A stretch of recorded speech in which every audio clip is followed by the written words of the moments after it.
compassion.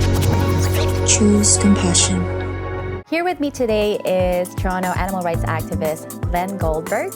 Hey Len, how's it going? Good, Jasmine. Thank you for being here. I'm so grateful that you're here today to share your stories. Thank you for the opportunity to help some animals and some people. Amazing. So Len, tell us about yourself. Like, what do you do? Like, how long have you been vegan for? Well, Jasmine, 20 years vegan.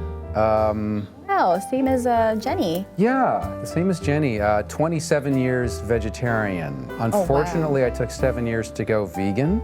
I don't recommend that to anyone. It's something you can do in 7 minutes. Right.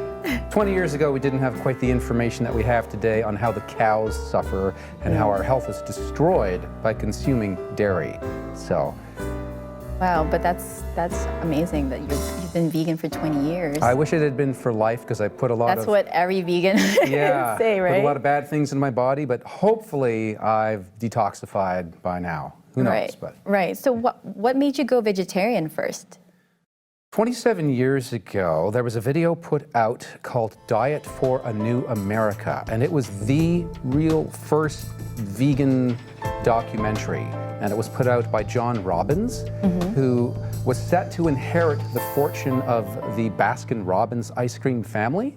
Oh, but he turned that down. He turned down all that money and he decided to become an advocate for the animals and for the environment and for health. So he produced a documentary and a book called Diet for a New America. And that was introduced to me. I saw the video and I realized, wow, we've all been indoctrinated and we all need to be, at that time, I thought vegetarian, not eat animals, and then some time later I realized we actually need to go vegan as well. Right. Why do you think that people need to go vegan immediately? We must go vegan immediately, and I didn't really have a great excuse for not going vegan immediately. I was just indulging in cheese, but I knew I wasn't doing the right thing. It wasn't an ethical decision that I made, and a friend just called me out and said, you know, you say you care about animals, Len. You know the cows suffer. Why are you not vegan? And he just woke me up, and I think I grew up a little bit. I think I evolved a bit as a person, and I realized, yeah, I'm thinking of myself here. And so I went vegan. And the reason that people need to go vegan immediately, I mean like within 24 hours, is because right now, animals, dairy cows, are suffering beyond imagination. You can't imagine how those animals suffer. And so if we put ourselves in the position of those animals, if I was a dairy cow right now and my life was hell on earth, I would say, you have to go vegan right now. You cannot transition because I need to be free right now. And everybody can do it, and they can find vegan cheeses and vegan replacements that are delectable, and your health will improve instantly. When I stopped consuming animals' flesh, I didn't feel hugely different right away, although long term, I would feel very different if I kept consuming flesh. But when you get off dairy and you stop drinking milk and consuming cheese and ice cream that comes from cows, you feel a transformation in your life. So many aspects of your health improve immediately and dramatically when you stop drinking milk and stop eating cheese. And everybody who stops consuming dairy, they report dramatic changes in their health. Your weight changes, your digestion changes, your energy goes through the roof, your immune system improves. Trust me. It seems like it's hard for people to digest that, you know, oh, we're supposed to drink dairy because it has calcium and all the good stuff. Right. It's been so indoctrinated into us, Jasmine, that we need to consume what comes out of a cow's udder in order to derive sufficient calcium. And all that is that's the matrix. That right there, that is the matrix. It is propaganda, it's indoctrination, it's brainwashing. Because when an industry generates a lot of wealth from its products. They use that wealth to indoctrinate society. They control advertising, they control marketing, they influence our curriculum in the schools. They lobby the government into coming up with a Canada food guide that is bogus. And so we've all been indoctrinated with this lie, just like at one time, people believed that smoking was harmless. And not only that, but at one time, people believed that smoking was beneficial. Family doctors would routinely prescribe, recommend smoking to relieve stress because that tobacco industry had the resources to manipulate us. And that's all dairy is. It's manipulation of people to destroy our health, destroy the animals, destroy the environment, so a few people can just become wealthier. That's all it is. Well, we know that dairy is linked to the cause of cancer, for like digestive inflammation and other chronic diseases, like skin issues as well.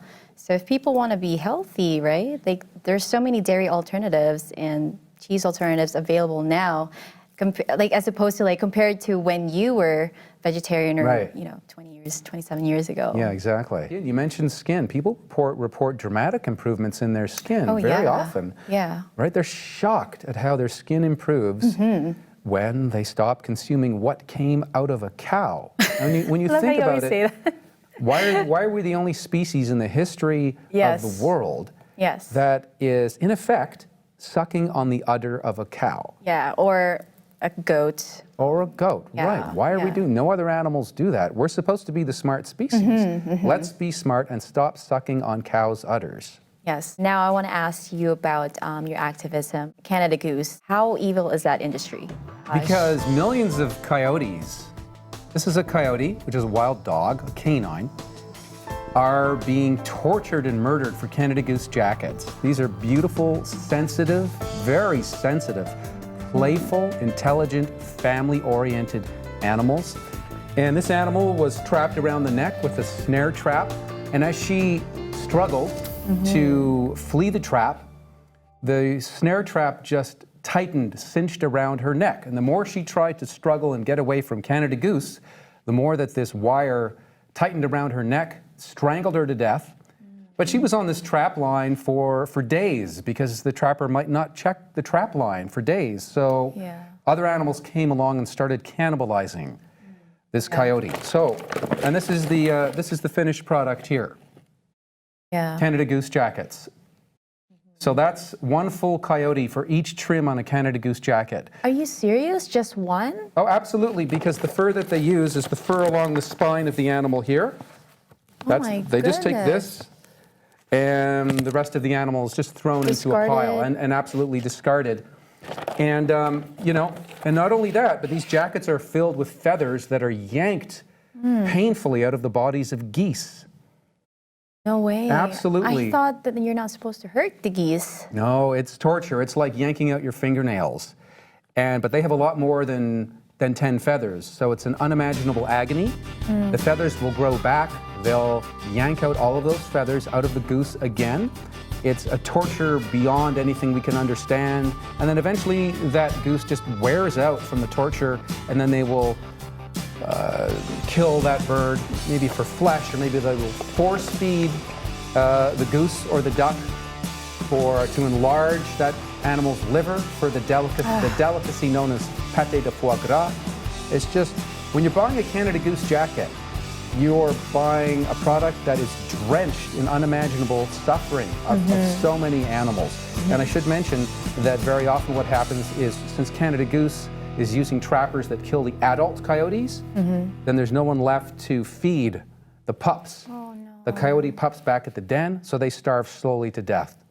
So you have many animals who went through a hell we cannot even understand for a Canada Goose jacket. So terrible. And we don't even need the trim anyway. Like, what is the purpose of it, right? We don't need the trim, and people who ascend Mount Everest, they do not wear fur. They wear synthetics because fur doesn't really even perform as well as synthetics in the most extreme cold on Earth. And even if it did, that's no excuse for killing animals. We put people on the moon in 1969. We can invent fake fur that keeps people warm. And we can invent synthetic insulation, which we do have, amazing synthetic insulation. And so that's why we focus on Canada Goose, because they're the biggest user of fur trim. They're the biggest killer of animals in North America. But it's not just Canada Goose. It's Nobis and Moose Knuckles and Rudsack and Macage and Parajumpers. All of these are disgusting companies that are torturing coyotes, raccoon dogs, foxes, rabbits for what is really just a decoration. And if you want to know whether or not the jacket contains real fur, well, you know what?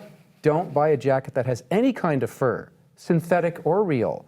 Because even if your jacket contains synthetic fur, you're promoting the fur industry. Because other people won't know. People on the street, they're not going to know that you're wearing synthetic fur. They might think it's real. And when people wear synthetic fur, it socially normalizes the wearing of fur. It makes it comfortable for people to buy Canada Goose. So absolutely never wear synthetic fur. Just buy a jacket that uses some other products to keep you warm. And if you spend one afternoon in the Eaton Centre, you're going to find all the options that you could possibly want to choose from to purchase a jacket that is not drenched in the torture of animals.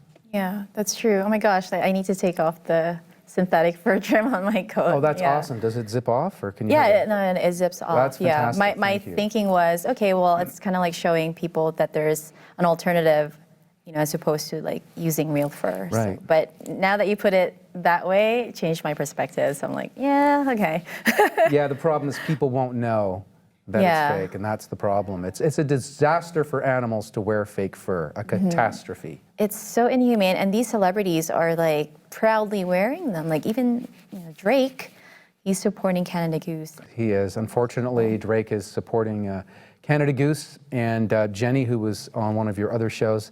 And there have been activists, including Jenny McQueen and others, who have done a disruption inside Drake's, I think it's the OVO store here in Toronto. Oh, really? Nice. Generated a lot of media exposure of the fact that Drake is promoting horrific cruelty to animals. We've tried to reach out to him. He hasn't responded yet. And there are some people who are just mired in profit and personal gain. And but there are many celebrities who are speaking out against fur, like Maggie Q. Oh yeah, I love her. She's amazing. Yeah, she's a co-star in Designated Survivor with Kiefer Sutherland, which has been filming here in Toronto. And she's come to protests. She's disrupted the Canada Goose headquarters. So there's many more celebrities who are anti-fur, who are speaking out against the fur industry. So things are looking very promising, and Canada Goose is definitely in need of ditching the fur if they want to survive, because that company will not survive much longer I hope if they continue disgracing themselves by torturing animals for decorations. We have a segment called Annie Matters, and I just want to show a video that you took when you went to Sports Check. So Canada's largest sports retailer, Sport Check, has just dealt a big blow to the fur industry by going 100% fur-free. So I know you guys have implemented a company-wide fur-free policy, and your stores have pretty much cleared it all out, but unfortunately this store still has a lot of the coyote's skin and fur, and also some rabbit skin and fur, so I'm wondering if you would remove that from the floor. Okay.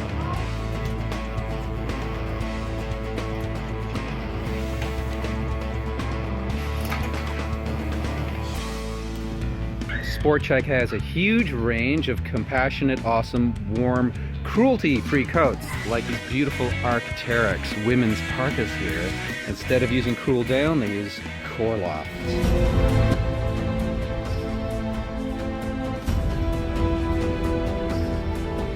When did Sports Check actually stop carrying or supporting the fur industry? Earlier this year, Sport Check, which is was one of the largest retailers of Canada Goose and other fur-trimmed products in Canada, went fur-free. They have 200 stores across Canada, and they went completely fur-free, and it was actually for ethical reasons. There's a high-ranking executive within the company who made the decision based on ethical grounds. It's actually owned by Canadian Tire, believe it or not. Oh, I didn't know that. A very high-ranking executive made the decision based on ethical grounds that he didn't want to disgrace Canadian Tire and Sport Check by carrying something as disgusting as Canada Goose jackets and Nobis jackets, which they had a lot of. And in that video, what you saw was the staff of a Sport Check here in Toronto removing 27 Nobis jackets decorated with the fur of tortured and murdered coyotes and filled with the feathers of tortured and murdered geese. After I went in and brought to their attention that I had just learned that the company had gone fur-free. So they obliged and they removed, on the spot, they just absolutely removed all of the fur in the store. Yep. It's huge progress. It's a massive corporation, and ultimately the fur industry will collapse. What is your message for non-vegans out there, especially to Filipinos? I was in love with the taste of meat. Animal flesh. I loved my steaks. I loved my burgers, my McDonald's. I loved eggs, scrambled eggs, every kind of egg you could imagine. I loved my milk on my cereal. I was in love with eating what came out of animals. And if I can be equally in love with a vegan diet, with eating food, then anyone can do it. There are a lot of vegans who say they never enjoyed eating meat, eating animals' flesh. They were grossed out by milk. Not me. I was hooked on eating animals. And if someone like me can do it and adore a vegan diet, you absolutely can. Just do it. Don't let the myths out there mislead you into believing that being vegan is boring or it's all sprouts, because it's not. It's more fun than eating animals, because there's so many more foods you can eat. There's so many more recipes. Your health is going to be so much better. Definitely. And you know, when I turned vegan 20 years ago, it wasn't like this. You didn't have the alternatives you have now. So in 2017, this is the year of no excuse to not go vegan within 24 hours. Definitely. What about for our Filipino viewers? Do you have anything to say? Yes, I do. Hoy kaibigan, mag-vegan ka na.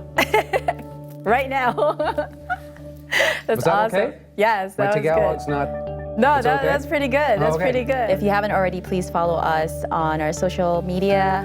It's called Kaivegan TV, and please subscribe to our YouTube channel so you can see the episode highlights just in case you miss us on TV. As always, guys, choose compassion.